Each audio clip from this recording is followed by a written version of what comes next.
రెహ్మత్ నగర్ లో పంచాది పెడదామా రన్రి అని అంటుర్రు పువ్వు పార్టీ వాళ్ళు. బోరబండ నాడి బొడ్డున కూసుందామా రన్రి అని అంటుర్రు కార్ పార్టీ వాళ్ళు. అక్కడిక్కడెందుకు యూసుఫ్ కూడా అడ్డాలనే చూసుకుందాం రన్రి అని అంటుర్రు షే పార్టీ వాళ్ళు. ఎవ్వళ్ళకెవ్వళ్ళు వెనకకు తగ్గుతలేరు. చూసుకుందామంటే చూసుకుందామని అంటుర్రు. ఉడుకుడుకు ముచ్చట్లతోని జూబ్లీ హిల్స్ గడ్డ కుత ఉడుకుతున్నది ఇప్పుడు. మరి నేను ఇవాళ అడుగుతున్న కిషన్ రెడ్డి, కేంద్ర మంత్రి మీరు ఎందుకు కేసీఆర్ హరీష్ ను కాళేశ్వరంలో కార్ల రేసుల్లో కేటీఆర్ ను అరెస్టు చేయడానికి మీరు ఎందుకు అనుమతిస్తలేరు? మీ చేకటి ఒప్పందం ఏంది? మీ గూడు పుటానేంది? ఈ ఎన్నికల్లో మీరు ఆత్మహత్య చేసుకొని బీఆర్ఎస్ ను గెలిపించాలని కుట్ర చేస్తలేరా?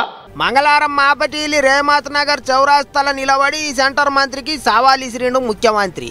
ఇక దానికి కిషన్ రెడ్డి సార్ ఏమన్నాడో చూడర్రే. నేను రేవంత్ రెడ్డికి ఒక్కటే సవాల్ చేస్తా ఉన్నాను. నిజంగా నా మీద మీరు చేసినటువంటి ఆరోపణలో ఏమాత్రం మీకు సత్తా ఉన్నా, ఏమాత్రం మీకు ఆధారాలున్నా నేను బహిరంగ చర్చకు నీతో సిద్ధంగా ఉన్నాను. అది ప్రెస్ క్లబ్కి వస్తావా, లేకపోతే ట్యాంక్ బండ్ మీదకి వస్తావా, లేకపోతే అంబేద్కర్ విగ్రహం దగ్గరకు వస్తావా, నేను చర్చించడానికి సిద్ధంగా ఉన్నాను. మీరు ఆ రకంగా మీరు గత 2 సంవత్సరాలుగా మీరు ముఖ్యమంత్రి అయినాక మీరు చేసిన పనుల మీద ఆధారపడి ఓట్లు అడగండి. సై అంటే సై ఆడికొత్తారో చెప్పుండ్రే అన్నట్టు మాట్లాడిండు సారు. గిట్లా జూబ్లీ హిల్స్ బై ఎలక్షన్ల ప్రచారంలో తగ్గేదేలే అంటురు లీడర్లు. మాటలనే తూటాల తీరుగా పేలుస్తాన్రు. ప్రచారానికి ఇంకో 3-4 వద్దులే టైం ఉన్నది కాబట్టి అందరూ రంగంలోకి దిగుతాండ్రు. కిషన్ రెడ్డి సార్ అయితే బస్తీల పొంటి యాత్ర చేస్తాండు. అటు గులాబీ లీడర్లు తెలంగాణ భవన్లో మీటింగ్ పెట్టి అధికారంలో ఉన్న 10 ఏళ్లలో జూబ్లీ హిల్స్ లో ఎటువంటి పనులు చేసిండ్రు, ఏమేమి వెలుగులో చేసిండ్రు మొత్తం లిస్ట్ బయటికి ఇడిచిండ్రు. మాజీ మంత్రి కేటీఆర్ సార్ గట్టిగానే మాట్లాడిండు. హైదరాబాద్ 10 ఏళ్ల బీఆర్ఎస్ పాలనలో ఎట్లా సేఫ్ సిటీగా మారింది, నువ్వు ఎట్లా క్రైమ్ సిటీగా మార్చినామో తెలుసుకుందాం. చర్చ ఎప్పుడు పెడతావో పెట్టు. నువ్వు నిజాయితీ పరుడు అయితే చర్చకు రా. ప్లేసు నీ ఇష్టం, టైం నీ ఇష్టం, డేట్ నీ ఇష్టం. నువ్వు రమ్మంటే పక్కనే కమాండ్ కంట్రోల్ సెంటర్కి వస్తా. లేదు నా జూబ్లీ హిల్స్ ప్యాలెస్ కేరే అంటే జూబ్లీ హిల్స్ ప్యాలెస్కి వస్తా. కాదు గాంధీ భవన్ రమ్మంటే అక్కడికి కూడా వస్తా. లేదా అసెంబ్లీ పెడతావో పెట్టు. అసెంబ్లీలో అయినా సరే మొత్తం రాష్ట్ర ప్రజలు చూస్తారు. దేనికైనా మేము రెడీ. ఇక పొద్దంతా ఎటు తిరిగినా సరే పొద్దుమీకంగానే పెద్ద లీడర్లు చౌరస్తాల మీటింగ్ పెడతాండ్రు. ఓ దిక్కు సీఎం రేవంత్ సారు, ఇంకో దిక్కు కేటీఆర్ సారు, అటు కిషన్ రెడ్డి సారు రోడ్డు షోలతోని మస్తు ధూమ్ధాం చేస్తుండ్రు. చెయ్యి పార్టీ వాళ్ళు వరాల వాన గురిపిస్తా అంటే ముందైతే ఇచ్చిన వరాలు తీర్చుమనుర్రి అని కారు పార్టీ వాళ్ళు ఏగి పెడతాండ్రు. వాళ్ళిద్దరు కాదు ఇస్తే మేమేయమని ఇచ్చేది అంటుర్రు కాషాయ లీడర్లు.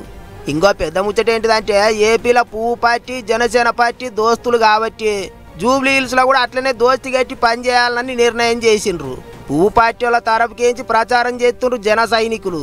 ప్రచారానికి చాలా తక్కువ టైం ఉన్నది కాబట్టి మరి ఇక పనిలే పని పవన్ కళ్యాణ్ సార్ కూడా ఏమైనా ప్రచారం చేస్తాడో ఏమో చూడాలి. ఏమైతే గాని జూబ్లీ హిల్స్ సీట్ అంటే సీటే పోన్రి. ఒక్క సీటు కొరకు పార్టీలన్నీ 10 చేతులతో పోరాటం చేస్తున్నాయి. మరి ఆ సీటు ఎవరి వశం అవుతుందో ఏమో 14వ తారీఖు తెలుస్తుంది.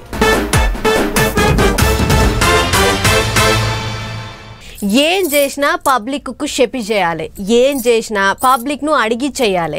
వెనకసిరికి మాట రావద్దు అన్నట్టే ఉన్నది పొర్రి ఏపీ సర్కార్ వాళ్ళ వ్యవహారం. ఉత్తగుంటే ఎట్లా, మీరు కూడా సలహాలు ఇవ్వాలి, సర్కార్కు సాథ్ ఇవ్వాలి అన్నట్టు పబ్లిక్ ను హుషారు చేస్తుర్రు. ఇక చూడుర్రి సర్కార్ వాళ్ళ ఈగ్రం ఎట్లున్నదో. ఏపీ రాజధాని అమరావతిని దునియాలనే ఏక్సే ఏక్ అన్నట్టు కట్టాలి, సింగపూర్ తోని పోటీ పడాలి అన్నట్టే ఎగుర పెడతారు సర్కార్ వాళ్ళు. ఇప్పటికే సిఆర్డిఏ ఆఫీసును అద్దాలతోని అందంగా కట్టించిండ్రు. మొన్ననే రిబ్బన్ కత్తిరించిండ్రు. ఇక ఇప్పుడు తతిమ బిల్డింగ్లను కూడా జబజబ కట్టించేందుకు అన్ని తీర్ల తయారైండ్రు. ఇక రాజధాని చుట్టుముట్టు కృష్ణా, ఎన్టీఆర్, గుంటూరు గిట్లా 5-6 జిల్లాలు ఉన్నాయి. అందులో 56 మండలాలు, 900కి ఎక్కువనే ఊర్లున్నాయి.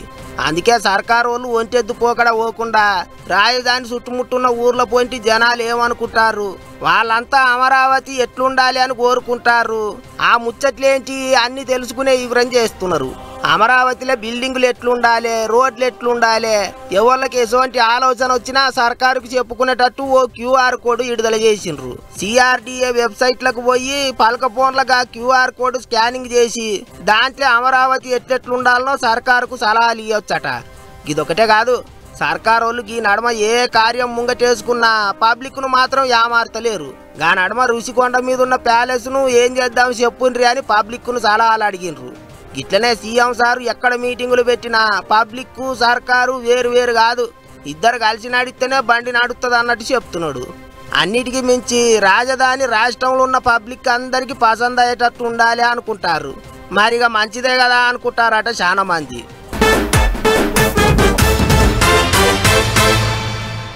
అబ్బబ్బబ్బబ్బా ఇవాళ వార్తలు చెప్తుంటేనే నిద్ర ఇట్లా ముంచుకొస్తుంది. ఎందుకంటే పొద్దుగాల 4 గంటలకే లేపింది మా అమ్మ. ఆగో గంత పొద్దుగాల పరీక్షల కోసం లేచినామా ఏంది అని అనుకుంటుర్రు కదా. కాదు, ఇవాళ కార్తీక పున్నము. ఇవాళ పొద్దుగాల తానం చేసి మంచిగా దీపం ముట్టించిన. అబ్బో చెప్పినవులే అమ్మ, ఒక్క నువ్వే ముట్టించినావా, లోకం మీద ఎవరు ముట్టియలేదా అని అనుకుంటుర్రు కదా. నాకు తెలుసు మీరు అట్లా అంటారని. అబ్బా మొగుల మీదకెంచి చందమామ ఎలుగు, కింద దీపాల కాంతులు చూస్తుంటేనే మస్తు అనిపిస్తుంది కదా.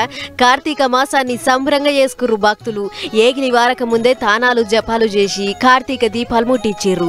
ఆగో పటం పరిచినట్లే ఎంత ముద్దుగా అనిపిస్తుందో చూడుర్రి. కార్తీక మాసం శివయ్యకు బాగా పాయరమైన రోజు కాబట్టి శివుని గుళ్లల్లో పాలాభిషేకాలు, రుద్రాభిషేకాలు జోరుగా చేసిర్రు భక్తులు. కీసరగుట్ట భక్తుల పూజలతోని కిటకిటలాడితే ఏంలాడ రాజన్న గుడి కాడ ఎటు చూసినా భక్తుల పూజలే. కార్తీక దీపాలు ముట్టించి మనసు నిండా తలుచుకుర్రు శివయ్యను.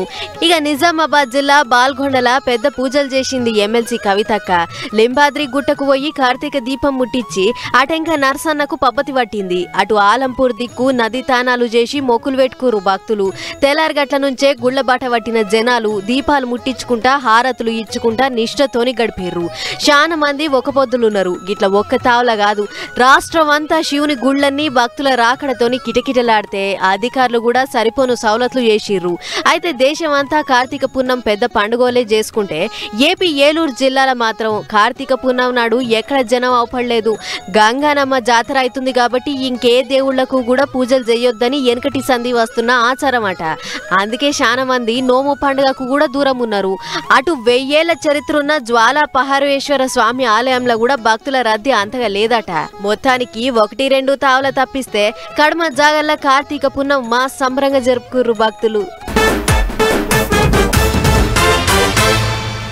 సర్కార్ అధికారులు ఎవ్వళ్ళైనా సరే చట్టాన్ని చేతులకు తీసుకునే అధికారం ఎవ్వళ్ళకి లేదు. ఏదన్నా తప్పు జరిగితే గా తప్పు చేసిన వాళ్ళను చట్ట ప్రకారం శిక్షించాలి. గా పని పోలీసోళ్ళు కోర్టులు చూసుకుంటారు. కానీ భద్రాద్రి కొత్తగూడెం జిల్లాలో పనిచేసే కొందరు అడవి అధికారులు మాత్రం మేమే చట్టం అన్నట్టు రెచ్చిపోయారు. సీన్ కట్ చేస్తే ఇగో గిది ముచ్చట. అయ్యయ్యో ఈ అడవి అధికారులు జల్ల ఉండా ఏం చేసిరో చూడురమ్మా. చేతికొచ్చిన పంటను నాశనం 4 వాళ్ళు చేసిరు.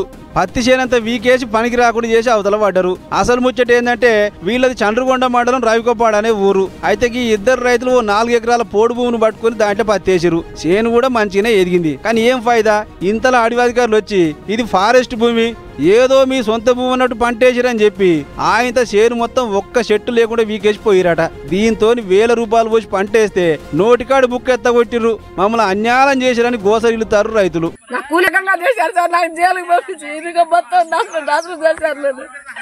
ఈ గొప్ప కులం చేశారు మొత్తం బిగిపోయి 60 ఏళ్ళు పెట్టిన దీంట్లో పంట 60 వేలు పెట్టి 60 పైసలు లేకుండా జైలుకు పంపించి మొత్తం నాశనకాలం చేశారు. నా పంటలు 10 సంవత్సరాలు చేస్తున్నా, 10 సంవత్సరాలు చేస్తున్నా. దానికి ఒక్క చెట్టు కూడా లేకుండా బిగినది, ఒక్క చెట్టు కూడా లేదు. మొత్తం నాశనం చేస్తున్నారు సార్. పంట మొత్తం 60 వేలు పెట్టి 60 పైసలు కూడా లేకుండా చేస్తున్నారు. ఒక్క గుట్ట భూమి కూడా లేదు నా పేరు మీద. ఒక చెట్టు కూడా ఇళ్ళ స్థలమే ఉంది. ఒకటి పంట వేయొద్దని మొదలు చెప్తే అయిపోవు కదా, వేసినాక గిట్ల చేస్తారా? మాకు గుంట భూమి సుత లేదు. ఇదే భూమిలో పత్తి వండియే బట్టి 10 ఏళ్ళు. అప్పటికెంచి ఏదో కేసులో కోర్టు చుట్టూ తిరుగుతూనే ఉన్నాం. కానీ గింత అన్యాయం అయితే ఎన్నడూ గాలే. మా పొట్ట కొట్టిర్రు. జర సర్కారే మమ్మల్ని ఆదుకోవాలని గోసరిల్లుతారు. కేసు పెట్టారు నా మీద, కోర్టుకు పోతున్నా. ఇప్పుడు వచ్చిన అధికారులు శివసారు, రేంజరు, బీట్ ఆఫీసరు వీళ్ళందరూ కలిసి నోటీస్ ఇవ్వటం, నేను కోర్టుకు పోయటం. ఈ భూమిలోనే నా మీద అరెస్ట్ చేశారు సార్. పోయిన సోమవారం నేను జైలుకి వెళ్ళిపోయినా. నేను లేక చూసే నిన్న సాయంత్రం 5 గంటలకి వచ్చి నా పత్తి చేనికి అందరు కలిసి పీకేశారు సార్. సారులు వచ్చి అదన్నట్లు గుంట భూమి శుద్ధ లేని మాకు ఇదే ఆధారం. దీని మీదనే మా బతుకు. అసొంటిది అడవి అధికారులు మా మీద పగబట్టినట్టే చేస్తారు. 1000 రూపాయలు అప్పులు తెచ్చి పంటేస్తే అధికారుల తొందరపాటు చేయంగా తమా మునిగిపోయినాం. ఇక సర్కారు ఆదుకోకపోతే మాకు ఇక సావే గతంటారు. మరి ఇక పై అధికారులు ఏం చేస్తారో, సర్కారు వీళ్ళని ఎట్లా ఆదుకుంటుందో ఏమో చూడాలి. గాని చేతికొచ్చిన పంటను రైతు కష్టాన్ని ఎట్లా నేలపాలు చేయబుద్దైందో అని అనుకుంటారు ఈ ముచ్చట చూసిన జనాలు. పోతికైనా గీత చక్కగా ఉండాలబ్బా. అవు మరి కొంతమంది ఏం పని చేసినా ముంగట పడదు. ఇంతమంది మట్టి ముట్టుకుంటే బంగారం అవుతుంది, ఏ కార్యం ముంగటేసుకున్నా కాదు అనేటి మాట ఉండదు. ఆగో అసొంటోళ్ళ దాంట్లో గీళ్ళొకళ్ళు అదృష్టం దేవలాడుకుంటా గిల్ల ఇంటికొచ్చి తలుపు కొట్టింది. కోతికైనా గీత సక్కగా ఉండాలంటుంటారు. గీ అన్నకు స్కేల్ పెట్టి గీసినట్టే సక్కగా ఉన్నట్టున్నది పో. నిన్న మొన్నటి దాకా బ్యాంకులో లోన్ కొరకు తిరిగినోడు ఇప్పుడు బ్యాంకుకే లోన్ ఇచ్చే అంత ధనవంతుడు అయ్యిండు. అవు మరి రాత్రికి రాత్రే కోటీశ్వరుడు అయ్యిండు అన్న. చూస్తుర్రా సంబరంతో ఇద్దరు ఆల్మొగల మొఖాలు ఎట్లా ఎలిగిపోతున్నాయో. 11 కోట్ల రూపాయల లాటరీ తగిలితే ఉండదా మరి. పేరు అమిత్ సెహ్రా, రాజస్థాన్ లో ఉంటాడు. కూరగాయల బేరం చేసుకుంటాడు. పంజాబ్ సర్కారోళ్ళు పెట్టిన దీపావళి పండుగ ఆఫర్ల లాటరీకి పైకం కడితే 11 కోట్ల రూపాయల లాటరీ తగిలిందన్నట్టు. గిన్ని రూపాయలు గెలుచుడంటే మాటల దెబ్బకు అన్న బతికే మారిపోయింది. ఇప్పుడు పెద్ద ముచ్చట ఏందంటే అసలు లాటరీ టికెట్ కొందానికి కూడా అన్నకాడ పైసలు లేకుండేనట. ఆయన సోపతిగాని దగ్గర అప్పు తీసుకొని లాటరీ కొన్నాడట.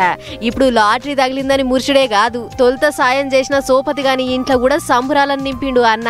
ఎట్లా అంటారా, సాయం చేసిన దంటగానికి 2 ఆడపిల్లలుంటే 2 పేర్ల మీద షెరో 50,000 రూపాయలు బ్యాంక్ లో ఫిక్స్డ్ డిపాజిట్ చేసిండంటే చూడుర్రి ఎంత మానవత్వం ఉన్నదో అన్నకు. అదృష్టం అంటే గిదే మరి. ఏమైనా లక్ అంటే గిట్లుండాలి అని అంటుర్రు పబ్లిక్.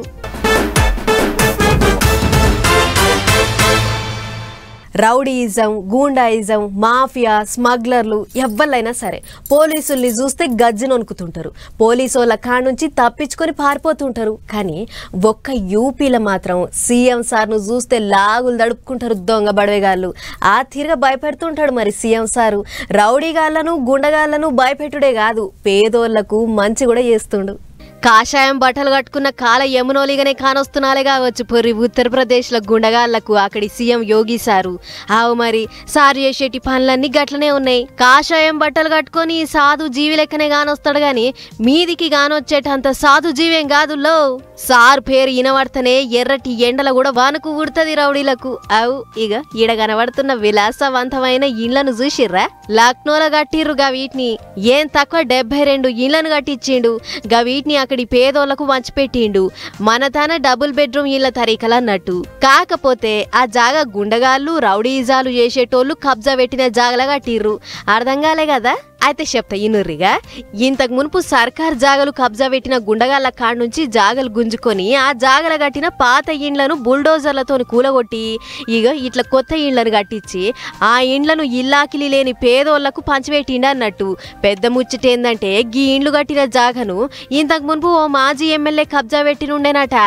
ఆయన తమ్ముడే పేకాటే అన్నట్టు మాజీ ఎమ్మెల్యే కాడ నుంచే గుంజుకొని గా జాగల్నే గీ ఇండ్లను కట్టించిండు అన్నట్టు.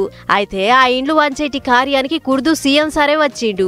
గిట్ల పట్టాలు వంచిపెట్టిండు. బుడ్డ పొలగాళ్లను ఎత్తుకొని ముద్దు చేసిండు. చాక్లెట్లు, పిపర్మెంట్లు పంచిపెట్టిండు. మన తన ఇందిరమ్మ ఇండ్లు అని పేరు పెట్టినట్టు అక్కడ సర్కార్ వల్లభాయ్ పటేల్ అనేటి పేరు మీద పంచిపెట్టిర్రు అన్నట్టుగా ఇండ్లను. కాకుల కొట్టి గద్దలకు పంచిపెట్టినట్టు అనే సామెతలు చెప్తారు గాని గద్దలను కొట్టి పేదోళ్ల కష్టాలను తీర్చినంత పని చేసిండు పొర్రి యోగి సార్.